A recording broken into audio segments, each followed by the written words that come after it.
Ex-Liberal acknowledges Trudeau's failure on the world stage.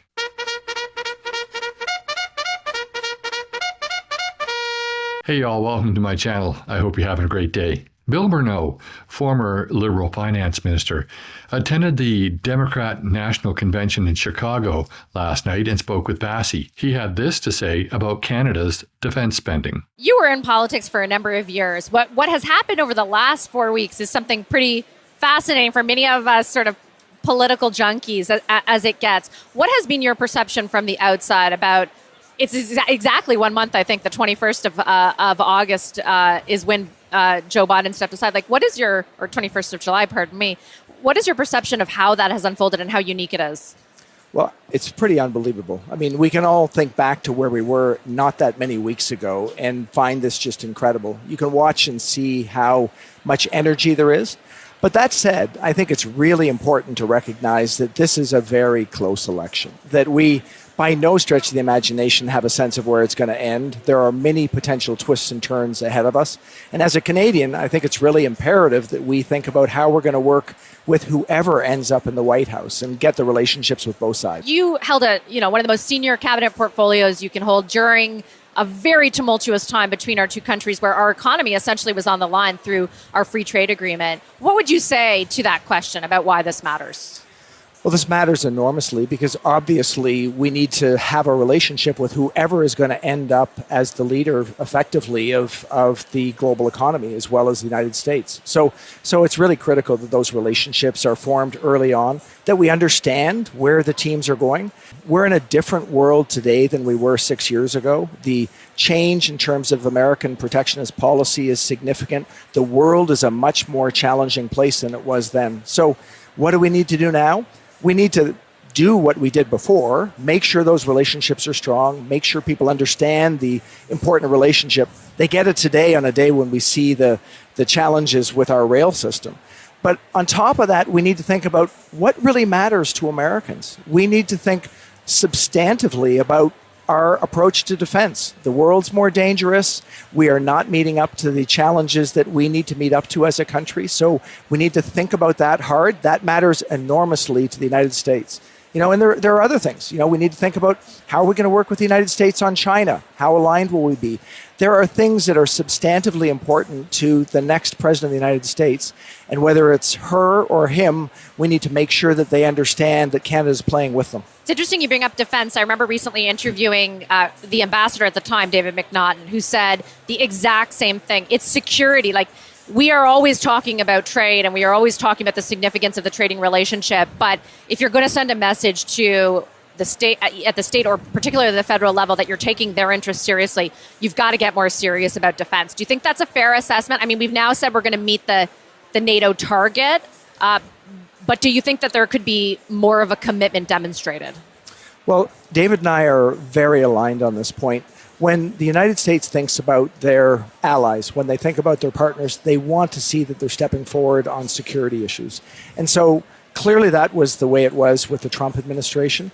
But I don't think we should forget that every single American president has to deal with issues that are extremely challenging. And right now, at this moment, in thinking about what's going on in Russia and the Ukraine in particular, there is a real call for us to be part of that. We've stepped up on that issue, but broadly speaking, there's a world that's more dangerous. So I do think that we need to seriously think about how we meet not only that NATO commitment in the time frame that we said, but how we can do that even more rapidly to make sure that Americans can see us stepping up. Let me ask you from, because I have you here as a former finance minister, the pushback from the government or others even, because even Pierre Poilievre has not articulated a specific date, is we don't have the money essentially to do it, that it's very expensive to do. Is it possible to meet those targets, exceed them, meet them faster? Because I know that you previously advocated for more restraint, more generally speaking.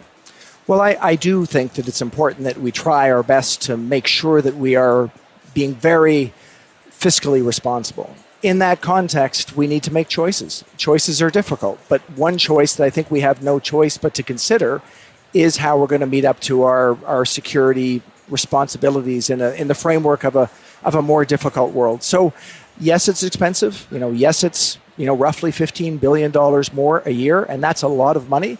But think about the importance of our trading relationship with the United States. Think about the need for us to ally ourselves with our partners. Those are critical issues too. So I'm not saying it's easy, and I'm not saying that the current government won't have to make difficult choices, or the next government, but we need to make those choices because we need to recognize the world we're in is more dangerous. Ever since I've been alive, 60 years now, Canada has neglected its military. It's no wonder, considering that for most of that time, the Liberals have been in power. And whenever the Conservatives get in, they're forced to cut and try to fix the problems that the Liberals created with overspending and overtaxing. It's the same old cycle. Canadians seem to have a very short memory. They vote in a terrible Liberal government who ruins the economy with their tax and spend communism. And once Canadians get enough of it, the Conservatives have to come in and clean up the mess. The problem for the Conservatives is they have to take the heat because Canadians don't like all the cuts that have to come in order for the Conservatives to clean up that mess. Donald Trump, who I believe will be the 47th president of the United States, will not stand for Canada freeloading anymore. He has demanded that Canada and other countries do their fair share and live up to their NATO obligations. Now it looks like Kamala Harris has stolen Trump's idea and will demand the same. Either way, Trudeau, who was totally embarrassed at the NATO summit a few weeks back, will have to commit to reaching the 2%